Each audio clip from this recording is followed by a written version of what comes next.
at the registration. However, if you have any questions, feel free to email them to our colleagues at the Secretariat of Digital Skills or Jobs platform, or just write them in the chat. We will be happy to respond to any questions you have. Also, if you have questions to the speakers, you can as well put them in the chat and let me know if you need anything there. So I guess we can begin with. I think I have Yanis already joining from the European Commission for the first presentation. Yes, Yanis. I cannot hear you. Yes, can you hear me? Yes, perfect. Good, so, thank you. So thanks to you, and please tell us a little bit about the digital decade targets and how Digital Skills and Jobs platform, and especially each of the pledgers here, can contribute to that. Okay, just a few opening words. Hello to everybody. First of all, my name is Ioannis Gaviotis. I work for DG Connect, and my unit is G2, which handles, among other things, digital education. And recently, we have taken over the portfolio of digital skills, basic and advanced digital skills. So you know that the Commission has set two very concrete targets concerning the digital skills. You can see them on the slide, so I won't repeat them. But basically, the thing is that we want to raise the digital skills of all European citizens, workforce, and we want those digital skills to spread across professional occupations and levels. So in this respect, we have been working with the digital skills platform. Could we have the next slide, please? It's just the next one.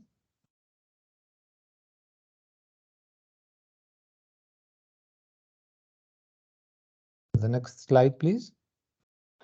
Okay, so I may continue.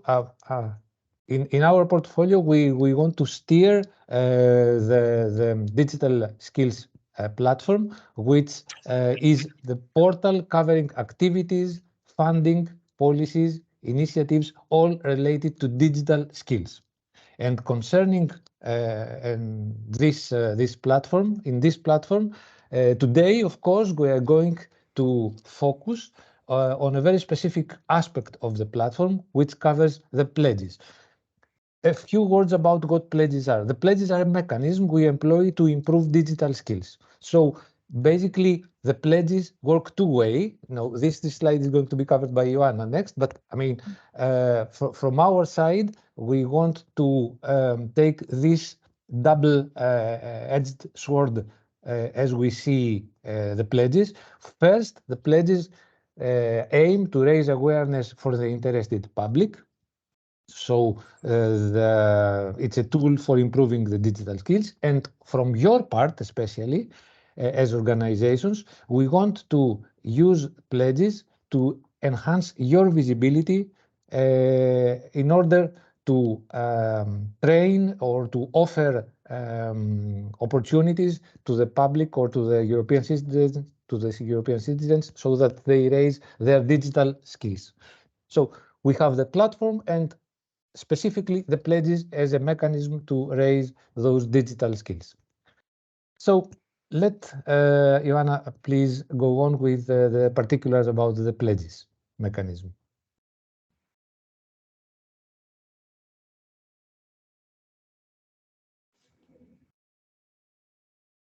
Ioanna? How? Can you hear me now? Yes, perfectly. Great. Good morning to all. And thank you so much for being here with us today. So, okay, this is an overview of the pledges already submitted in Digital Skills and Jobs platform. As you see for the moment, actually, this was yesterday's numbers. Today, we have one more pledger coming in our platform. We have 236 pledges published. And as you see, the geographical coverage is as shown in the graph. We have 57% single countries pledging, and excuse me, and the 43% of the pledges come from consortia of several countries. Regarding the thematic, many of our pledgers are eager to contribute in areas like artificial intelligence, big data, cloud computing, cybersecurity, Internet of Things, blockchain, and a small number, as you can see here, it's on basic digital skills. Next slide, please. Okay, here, regarding the action type undertaken towards the targets, a very high percentage of our pledgers taking trainings for to improve digital skills in specific areas, and we have the honorary pledge that will be explained in my presentation, which is a pledge that entails several actions not fit to the other activities. Regarding the methodology, most of the initiatives have online format. Of course, it's the effect of COVID, but we see that slowly we move to face-to-face initiatives and actions, and at 37% it's on hybrid. They have a hybrid format, which is a mix of online and face-to-face activities. And next slide, please. Thank you. Thank you, Joanna. Thank you. It was fast, but really, really good overview. So I don't know if our opening speakers still want to add something, or shall we just get to our pledges, as the slide says? No, I guess when we can move on. And so I'm very, very happy today to present those of your peers, of your colleagues who have already made the pledges, have received some success, have learned some lessons, and have kindly agreed today to share them with all of you, and perhaps give some ideas or some inspiration and motivation to see how this can be done and how importantly the European citizens can be upskilled through very, very exciting initiatives and very, very diverse initiatives. So I think both in geographical coverage, but also the target groups, the different skills that we provide, the pledges that we have today are very diverse and very, very interesting. So I don't want to take any of the time, and I would like to already ask Andrada Beloya, who is project manager at EOS Foundation in Romania, to tell us a bit more about your Cyber Starter pledge. So please, Andrada, the floor is yours. Thank you so much. Hi, everyone. It's really good to be here. I'm a project manager at EOS Foundation in Timișoara, Romania. EOS stands for Educating for an Open Society. So, and we have this great project now that has actually ended. The first stage of the project just ended, and we are preparing slowly for the second part of it. So, next slide, please. Right. So as I was saying, the mission of EOS is to basically promote digital inclusion for everyone in Romania and to bridge the digital divide in the country by just basically helping people realize their full potential through the use of technology. This is exactly what CyberStart, this project, is all about. It's a hybrid and intensive training program for 60 hours. It has modular learning paths. It also has adapting learning resources for all the beneficiaries, and they come from all kinds of environments, and they have all ages, all types of ages. The target audience is not very strict or very narrow. It's basically anyone who wants so the training is targeted for anyone with a minimum of IT knowledge and to include them in the world of cybersecurity. We all know that cybersecurity is a really hot topic nowadays on the market everywhere globally.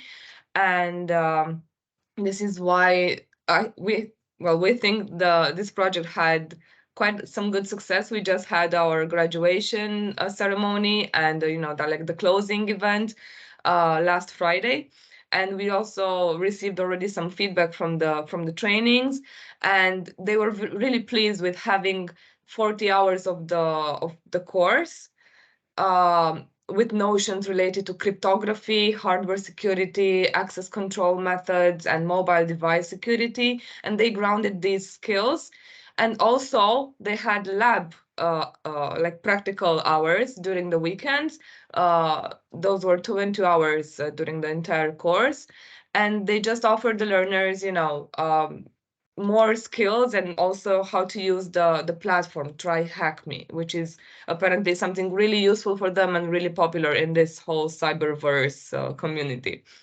And these 20 practical hours actually help them put into practice what they learned during the training with the trainer, and help them delve into attack and defense mechanisms for web applications, for computer networks or operating systems.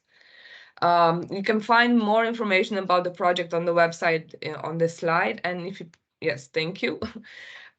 So yeah, like I said, in the beginning, we had 400 people registering for this program. And because it's an all-inclusive training program, it also had access to certification and employability support and job access support. So it was a really what's the word?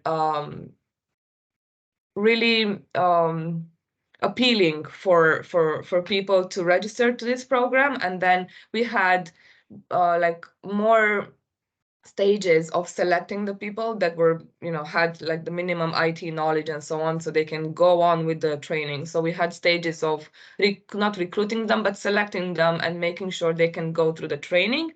So in the end we had 250 certifications given away to the trainees, and the target is to have 100 of them employed by the end of the the entire project once it's closing. So the certifications are types of certifications you would really want on your CV and in your portfolio. They come from Microsoft Fundamentals, Azure and Security, Compliance and Identity Fundamentals, which is really good to have. Of course, the certification for participating on the training, Cisco Net Academy and Cybersecurity Essential Badge, which is also really wanted for the people in the domain, and of course the Certiport IT Specialist Certificate, which is given through EOS's collaboration with Certiport in the US. So overall, I think this program brings together, winning. It's like a win-win situation. We're helping to create the cyber security community bigger, and they're actually getting support for getting jobs and certifications for their career. So I hope I managed to sum everything up in these 2 slides, and if you have any other questions, I'm here for answering them. Thank you so much. Thank you, Andrada. We will definitely have questions at the end of all the presentations, but just a very brief yes/no. So in the audience, we have a question wherever everything is free, all the training is free of charge. Yes. Perfect. Thank you very much. With that, I give a word to Boris Majstorovic, Senior Consultant at NIRAS International Consulting, whose pledges on digitally trained 20 young candidates. Boris, floor is yours. Thank you, Justina, and warm welcome from Belgrade, from snowy Belgrade today. So, Education to Employment is the joint Serbian-Swiss project which aims to employ youngsters, predominantly 15 to 30 years old. So far, we have trained 1,800 trainees in 200 companies. Some of them are really small one, and the others are really large. So the training is not predominantly related to digital, let's say, but through our calls, as you can see on left hand side, in 2017 we had only 300 trainees in 22 companies, and before the pandemics we had a record year. And during pandemics, we realized that we need to include digital occupations and companies which offer these kind of specific trainings. As you can see, most demanded occupations are from metal processing sectors, such as CNC operators, welders, locksmith, and automotive industry. And what we have done at the policy level, we assisted the Ministry of Labor and produce 10 most demanded occupational standards as well. And these are few mentioned, and also some from tourism, assistant cook, and etc. Our idea for next phase is to assist them to create 10 occupational standards for specific ICT occupations. We will see which will be these, but probably as was previously mentioned regarding the cybersecurity, regarding the blockchain, and these more sophisticated, I would say, IT occupations. Last but certainly not least is that we have provided CGC service for 26,000 youngsters, mostly in secondary schools, and some of them in primary as well. And we offered them digital tools for these kind of services. This is Swiss-made tools from Gateway company. We adjusted to Serbian, let's say, language and circumstances. And during our partners and school visits, this was really assessed as a very helpful tool, such as some quizzes, Wi-Fi, to make some specific orientation for youngsters, or a more, let's say, serious basic check, which says to them for which these persons are more, let's say, are they more numerical type, or are they more artistic, and in which direction they should continue their career. So please, second slide. Regarding the digital achievements, as you can see from the first point, export of ICT services in Serbia really skyrocketed in the last year.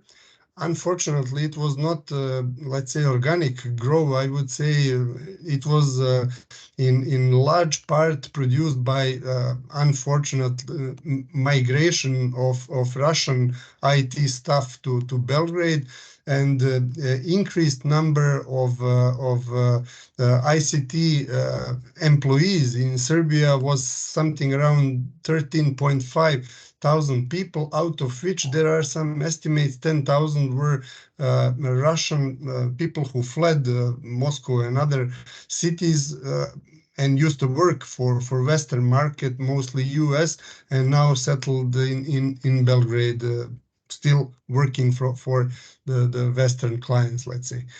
As you can see, it is the most dynamic part, but the problem is that lack of skilled people, and this is why we, let's say, envisaged in our last call this upskilling and reskilling in digital occupation as a lot. We hope that we will reach 20, but there are also some announcement by our local partners in southern Serbia that even more could be, let's say, trained for and upskilled at some larger company, because what we have so far, we have two small companies in Pirot and Niš. One is training 5 person for junior full stack developer, working on the front end and back end and database. And also another one is blockchain in junior developer in Niš. Why these figures look quite modest, but this is our, let's say, first aside of regular industrial and regular services. These are first two companies that engaged with us in this call. And we found really interesting that, for instance, when we visited one of these companies, it was really a good experience to see bright people posing questions and asking us about the program and everything, because this is not usual case when you go and visit in some production manufacturing company. But also our local partners in Niš told us that they had really problem to find suitable candidate, especially for this blockchain junior developer. They told us that they had 80 candidates and they wanted to employ and to put in practice in the work-based learning 4 candidates, and they eventually found only 2. So also what we are as a country, I would say, proud of is that within the gaming industry, as you can see, 30% are females, which is above the European average for this sub-segment of, let's say, IT sector. And it is probably similar in other countries as well. Computer programming has much higher salaries than the state average. So I would stop here, and I would be willing to answer any questions regarding the E2E and regarding our pledge to train 20 young candidates this year. Thank you, Boris. Thank you very much. And we will definitely ask you a few questions by the end of all the presentations. So Sure. I can just remind to our participants that if you have questions, feel free to write them in the chat as well. So we will try to address them with our speakers. Meanwhile, let me present Haris Mosiadis, who is Business Development Manager at Future Intelligence and has to present Smart Farming Pledge. Thank you very much. Correct. My name is Theocharis Moisiadis, and I work for Future Intelligence. We are building IoT controllers for sensors and actuators.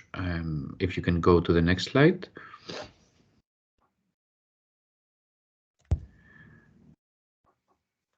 So our main activities on IoT, and we have various domains where we try to offer our value propositions. I'm sorry, but my screen is a bit stuck, so hopefully you are you're go with the flow, the slides. You're rolling the slides. We see your company details.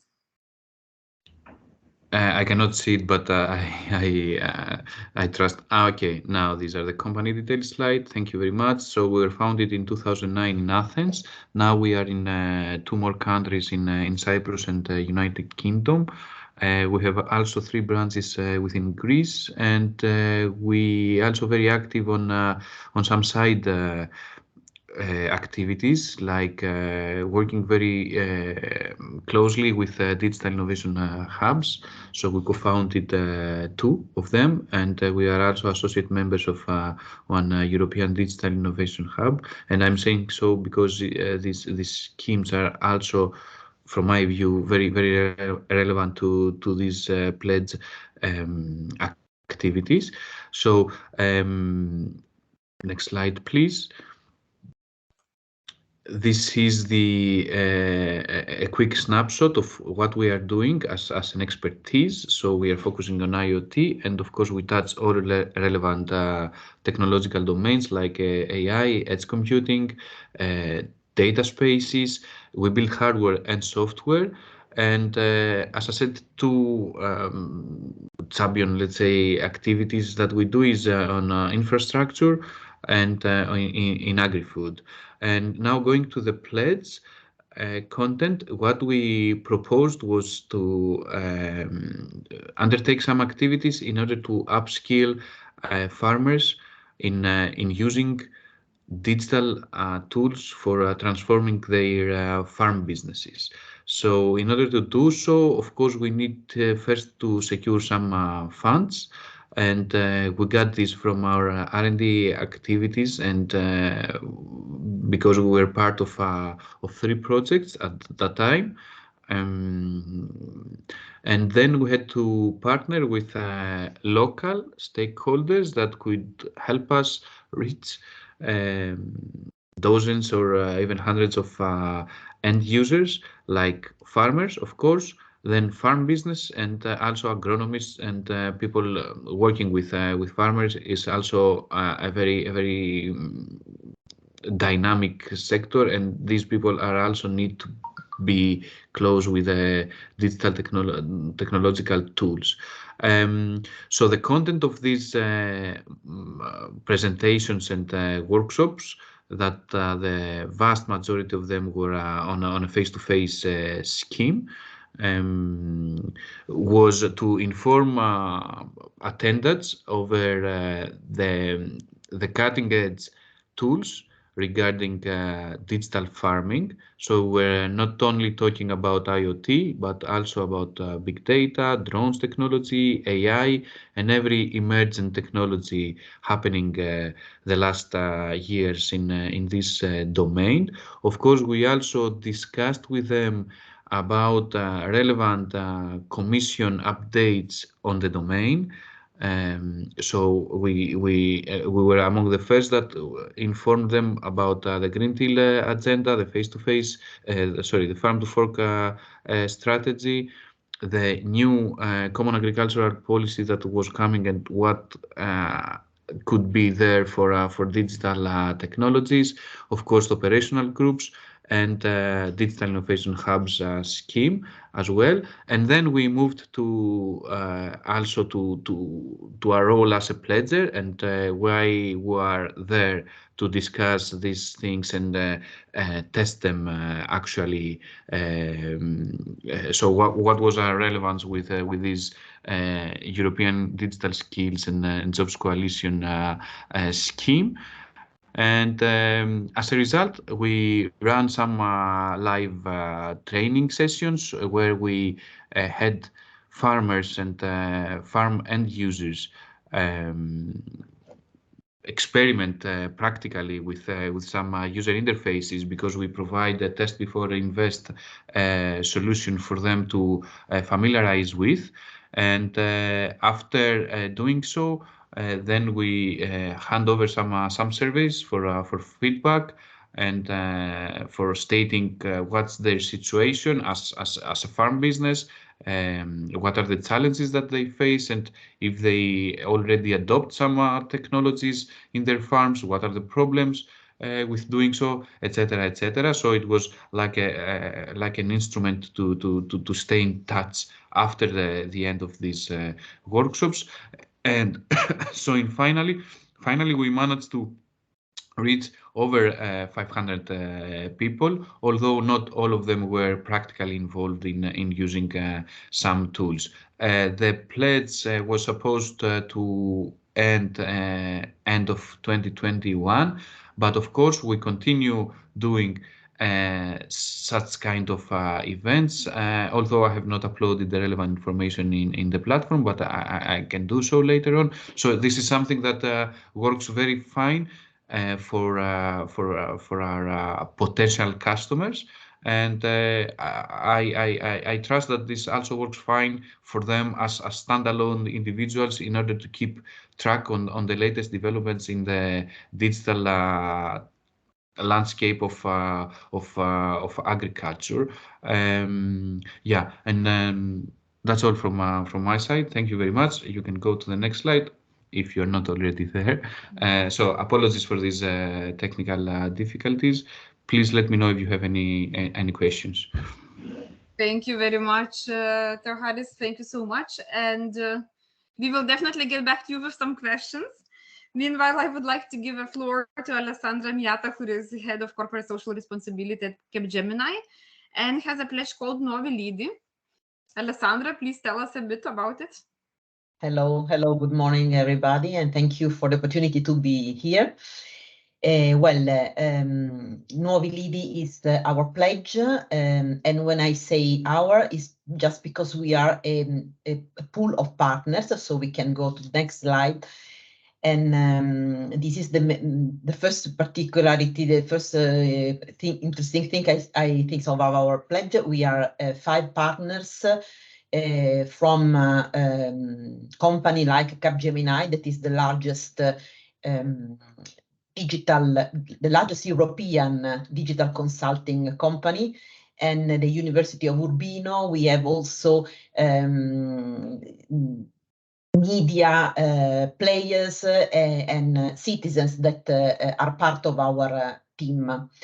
What is Lido? Lido is a physical place where senior and junior citizen people can meet using some online resources and experience through exercise challenges and something like that what they have learned and put the content in place in their day-by-day life.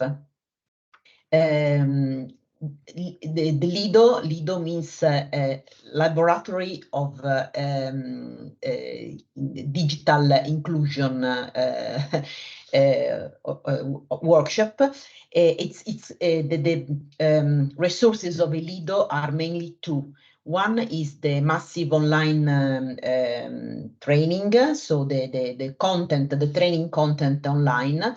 And the second one is the handbook we prepared for the players who want to set up a Lido, so a workshop. The beneficiaries are both, the final beneficiaries are both junior and senior people. The purpose is digital literacy, actually, because Italy is in the European, between the European countries, one of the with the largest gap in terms of digital skills, basic digital skills in the population. So our purpose is to enhance basic digital skills between senior and junior, and the idea is that on top of the digital contents that we provide online, a key components of this kind of learning is the intergenerational approach. So to put together junior and senior to learn together the contents. So if we can go to the next slide, please. Some figures, I mean, main lesson learned, the key points of the projects.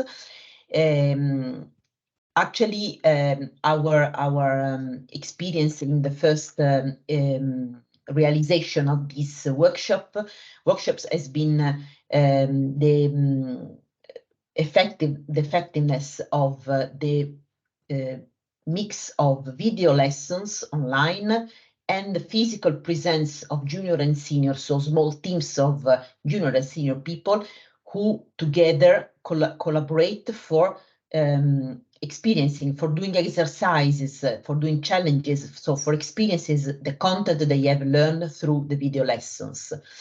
The approach is again a kind of local approach, global and local, because the training contents are global, are central and online, and the workshops are organized locally, and it's also inclusive and intergenerational.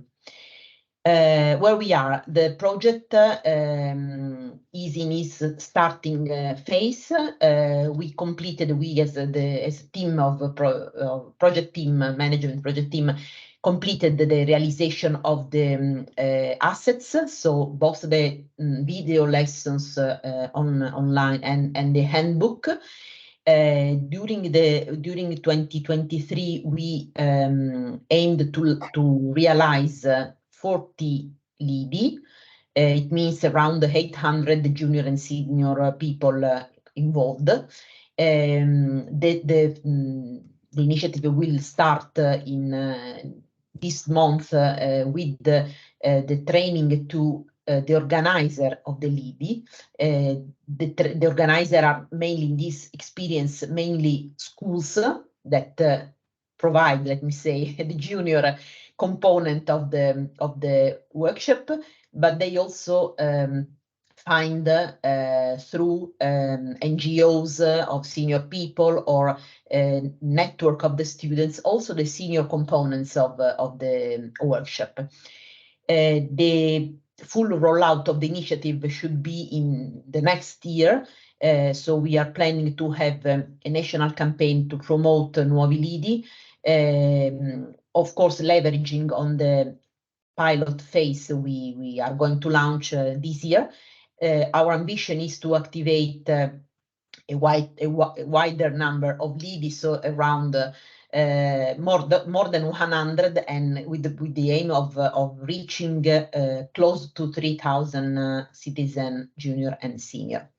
Of course, the pilot phase will help us to understand if our goals are realistic or maybe if they are too shy. So we will review these targets for 2024 based on the results of the experience of 2023. I will stop here because I mean, we have many experiences to share. So I will wait for the question later on. Thank you. Thank you, Alessandra. Thank you very much. And last but not the least, we have Andrea Picon, robotics coordinator at ASTI Talent and Tech Foundation. Please tell us a bit about STEM Talent Girl Pledge. Hi, good morning, everyone. I'm really sorry. I don't know what's going on now with my camera, but I cannot turn it on. And I'm sorry you just could be able to hear me. Hopefully that's okay for everybody. So we are a foundation that we started like 7 years ago.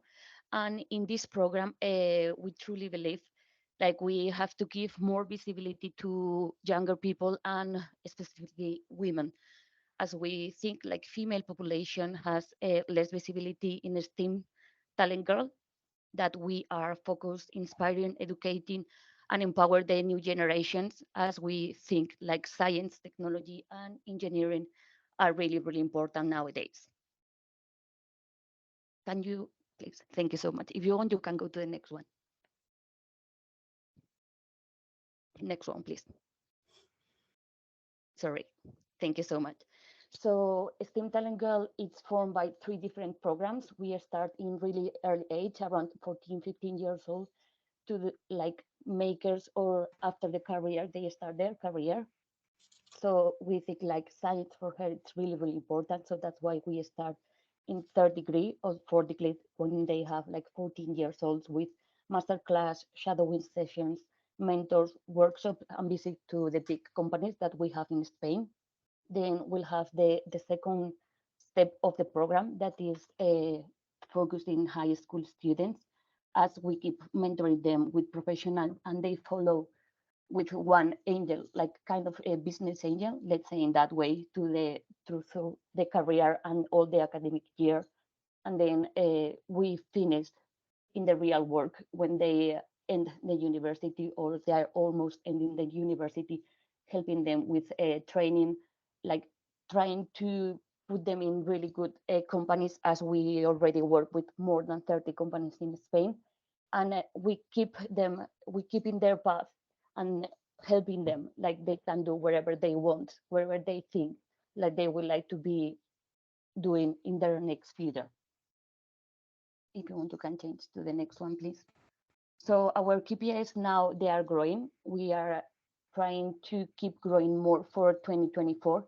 So as I said before, like we launched in 2017, we are in more than 12 sites. We think like we can go to another 2 more next year. We have more than 5,000 students. In 2023, we have more than 1,200 registrations. And we keep every month more than 30 workshops or shadowing sessions, as we truly believe it's really important that they know, like, we are with them. As the only thing I think nowadays, they just want to be heard, and we follow with them all the path. Now we have as well more than 1,000 mentors, and they are international, and they are Spanish and international. And we do as well transversal entrepreneurships, as we work with the soft skills according to the World Economic Forum, as we have as well a coach from the program. And more or less, that's everything. If you have any question, please feel free to do it. Thank you very much. I also encourage our participants to write questions that you might have in the chat. And I think our speakers will gladly answer them. We have not so much time, but some 10 minutes we could go through a few questions. So Andrea, since you were speaking, I will perhaps just get back to you immediately with a question. So that was very interesting presentation and very inspiring, because we know how absolutely huge is gender gap in digital skills, and we see very impressive numbers that you presented here. A lot of participants, both from trainees, but also the mentor side. So what do you think are maybe the main elements of your initiative that make it so successful, and how so many female students appreciated it? Why exactly your initiative, and how do you think, what were the elements that made it so attractive to them? I think it's because they feel like they are really identified with us and with the program, as because a lot of the shadowing sessions they've been done, but people like we know, like really close, or we help them from the beginning, and now they have like really good positions in their career and in a specific field. And that's why we think like we are really successful in that way. As nowadays it's really important to, after COVID, it's hard sometimes to feel like you can keep in touch with someone, and we are letting them know that that's not impossible. Even if you are not in the same place or in the same country, they can keep following their dreams, and they cannot be stopped by distance, because today they are here in Spain, but tomorrow they can be, I don't know, they can be in Germany, they can be in Greece, they can be in Romania. The place doesn't matter. They just have to believe on them. They have to truly think like they can do it, because they can. This is indeed absolutely true, and I think also the number of different countries that all our pledgers come from here show that these are the problems and possibilities all across Europe, and it does not have borders. So thank you very much. It's definitely very inspiring. Maybe on the same note, I could get back to Boris, to you, because you have an initiative that is in rather Western Balkan region, so a bit outside of usual EU focused. So you work in Serbia, you know very well the Serbian labor market, and you address not only specifically digital skills, right, but you are very well aware of youth employment in all the sectors, and you can see the growing need of digital for all the different verticals. So I'm wondering, if looking at these trends, what do you think are maybe the main lessons from your experience, from your initiative, and from observing in general the youth employment policies, and how is this all modernizing? Is there something what you think other countries could learn from what you are doing, and how this could be maybe also scaled elsewhere? Well, thank you. It is a bit difficult to share advices to more developed countries, but I think our approach, speaking to the private sector, to the companies that are willing to employ people, because all Western Balkan region is quite, let's say, problematic in demographic terms, and less and less available workforce is on the labor market, and it is really important to devise these kind of upskilling and reskilling programs in order to try to not to say hold, but to try once more to speak with the youth in order to stay here, because as earlier mentioned, with these digital new let's say positions, it will be certainly possible to work from here. As I mentioned earlier, lots of people fled Russia and settled in Belgrade and covering and doing basically the same job they did from Russia. So I think that the most important is to speak to the private sector, and because they know what they want, which skills they need, and when they explain which skills they need, then we, through our partners, are going to speak to the youngsters and to try to identify this skills gap, and then to start with implementation of the concrete, let's say, training, and after that evaluated. If those youngsters stay and work at the companies, I think our mission is completed. And so far, out of these 1,800 I mentioned earlier, retention rate is around 70%, which means that we are doing quite good job. And hopefully this trend will continue with the more digital, let's say, occupations and companies from digital sector. Perfect. Thank you, Boris. And we have also a question in the audience that I think is for all speakers. So Boris, maybe you can also elaborate a bit on that. So the question is being asked, how do you reach your potential audiences? Is it, so you said you work with mostly through your partners, right, with businesses, but yes. Perhaps how do you reach the students themselves? Do you have any tips to share? We have a 9 local organization because we are covering south of Belgrade, because there are larger unemployment within the youth population. We have 9 candidates trained according to this Swiss methodology, SK, and they are doing skills, knowledge, and attitudes analysis, and speaking both with the private sector, with the companies, and on the other side, they are present in schools doing career guidance services. As I mentioned, 26,000 youngsters passed and benefited from their services at the local level. So we outreach them mostly face-in-face in the field. So, but during pandemics, we also used some hybrid events and that kind of stuff to engage them. Okay, it's clear. Thank you very much, Boris. Perhaps I would like to ask a similar question also to Alessandra, since in Capgemini, as you said, you start with local, but the materials and approach is also global. So I'm wondering, how do you put this all together? How do you combine it, and how do you reach the learners themselves? And then maybe you can also, just because you have this very interesting and specific focus on social inclusion as well, that I find very, very important in your pledge.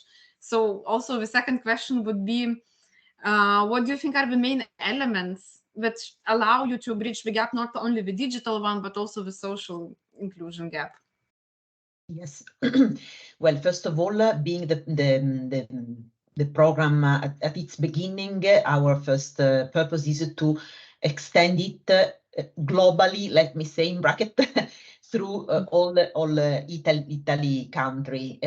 Of course, this initiative is well known inside Capgemini network, so it would be possible in the future to leverage on it also in other countries. For the moment, the content we provide to our beneficiaries are mainly in Italian, but it's possible to translate them in English or in other European languages, so it could be possible. It would be the third stage of our initiative. Coming back to the social inclusion, I also agree with you that is, at least in Italy, it's a big point, because in most cases the digital poverty is related to social imagination. Maybe it's not exactly the case of senior people, but there are many group of minorities of people in the country that are facing social problems and related to them also digital skills lack. This is also the reason why we focus on the Nuovi Lidi with the intergenerational approach, because senior people needs to be actively included in the social life, and the lack of digital competencies at the moment can be the biggest barrier for them to be fully socially included.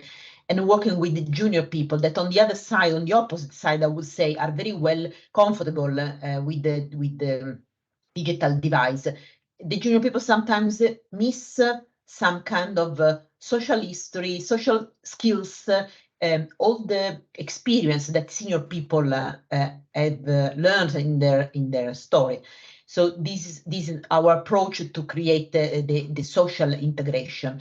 If I may, I will add another point. In our experience, very short if you can. Very shortly, very shortly.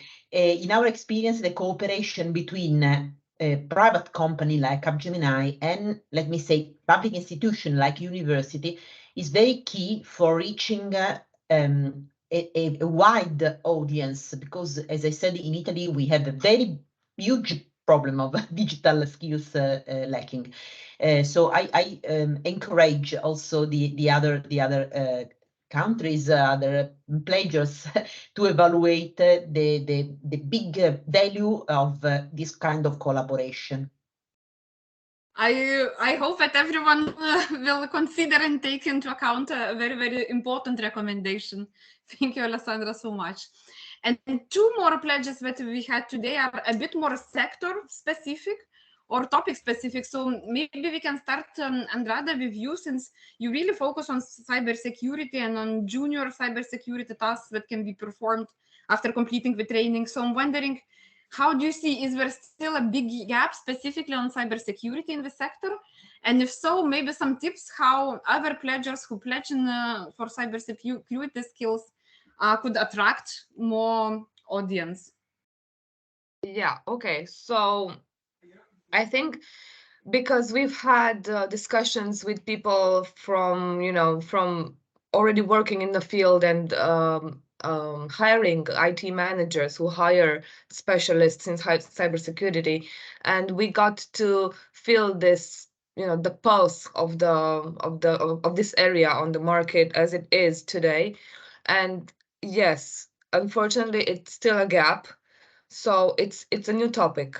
There are cybersecurity specialists who are working in the domain, who are very technical, but they still need training in all the other topics in the organizations, because they need to communicate. They need to know, the governance of the company and all the other aspects of the company that makes cybersecurity a really important asset, in the department of the organization. So there's still work to be done in trainings for people who want to pursue this career in the future. And this comes not just from us, but from people who are hiring, who are working in the domain, who are, promoting this field further on, and so on.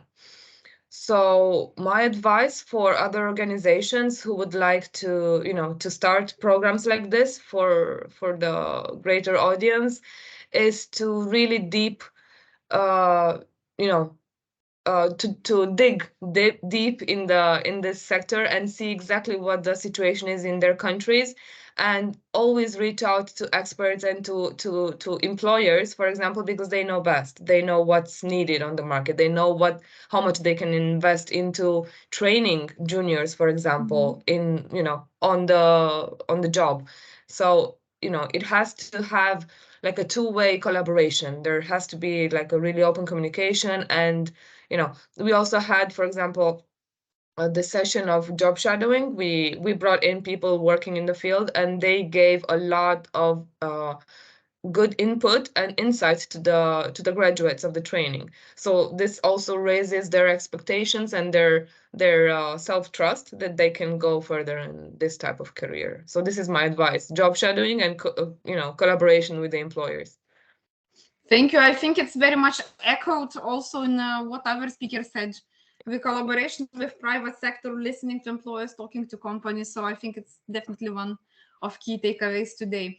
And Teoharis, so you are also in specific sector, which is smart farming. Again, one vertical that is quite specific and probably much more actual in rural areas.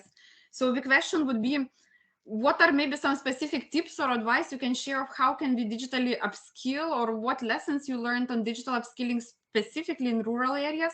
And what could be some ideas on how to attract learners in these areas? Yeah, first of all, you need to have proxies involved. I mean, in your pledge, organizations that can guide you to masses, to big numbers of people or of farmers in this case that are interested in getting some practical knowledge on the new digital tools that could help them potentially to be more efficient or effective during their day-to-day work. It is impressive for us, it was impressive to understand that the technical skills were not the most important, let's say, for people to get introduced to some simple digital solutions that we experimented with. So soft skills were more embraced, let's say, for some adopters of digital solutions like time management, a good time management, organizational skills, knowledge transfer are more important to our at least example than technical, pure technical skills. So as generation grow, I mean, almost everyone will be in the position to use social media, for example. So manufacturers of these digital tools in smart farming do understand this, so they try to develop simple and self-explicit solutions. Of course, the self-maintenance and the self-troubleshooting of this kind of solution is something that needs to be addressed not only due to the cost factor that these activities have, but also for deepening the engagement and the interaction of farmers with the technology in our case. So manufacturers also should have this in mind, how to build solutions that can be easily fixed, let's say, from people on the field. Yeah, in order to raise awareness, again, we need to have a really good scouting of other tools that can be mobilized, like the regional smart specialization strategies, like the digital innovation hubs, as I said, or the Digital Europe program that is a recent tool. Again, yeah, so having these things in mind, these instruments in mind, and engaging proxies, local stakeholders, then yeah, I think the involvement of end users in such kind of workshops will be massive. Thank you. Great. Thank you very much. Thank you for all our speakers today. And indeed, if you continue following Digital Skills and Jobs platform news and things on the platform itself, there will be a lot of interesting information soon about Digital Euro program that Teoharis mentioned. So I encourage everyone to keep following. And meanwhile, since we saw all these good practices, now I really hope that some of you not only want to update your pledges, as Teoharis, you told us you will do, but also perhaps some of you got interested on making a new pledge. So I will ask my colleague Ioana Ciociu from European Schoolnet to tell us a little bit how can the colleagues do that. Hello again. Do you hear me? Yes, we hear you. Great. Special thanks to our pledgers for their insightful presentations and all this information shared. I am Ioana Ciociu. I am a member of the Digital Skills and Jobs platform team, and I'm responsible for the pledges. As Ioannis mentioned before, the Digital Skills and Jobs platform is the home of pledges for digital skills.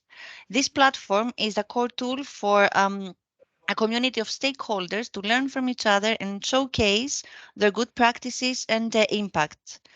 The platform offers a wide variety of information, resources, and interactive spaces. Could you please, next slide, great. So what is a pledge? A pledge is a commitment made by an organization to undertake an action that develops the digital skills of Europeans. Next slide. Who can pledge? All organizations can pledge. All organizations with a profile in the platform. And of course, organizations eager to contribute in achieving the targets of the digital decade. Next, great. Why should you pledge? How they going to benefit from pledging? So they have the chance, organizations have the chance to showcase their good practices. They position the organization among the digital leaders across European Union. They have the chance to join a big community of European change makers and of course exchange ideas, and they will gain significant visibility on the platform. Pledges receive a digital badge like this one shown here that can display on their websites. Regarding the description of the pledge, we're going to the next slide, please.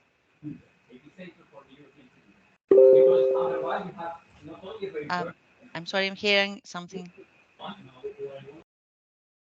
Okay. Regarding the description of the pledge, while preparing your pledge, please consider the following questions. What is the focus area? What is the area of digital skills you plan to develop? Who will be the beneficiaries and how are they selected? Why? Which is how is this? How is your pledge related to the digital decade targets? And when the pledge starts and when it will finish? What is the time frame of your pledge? Next slide, please. Okay, where? What is the geographical focus? What area is going to cover?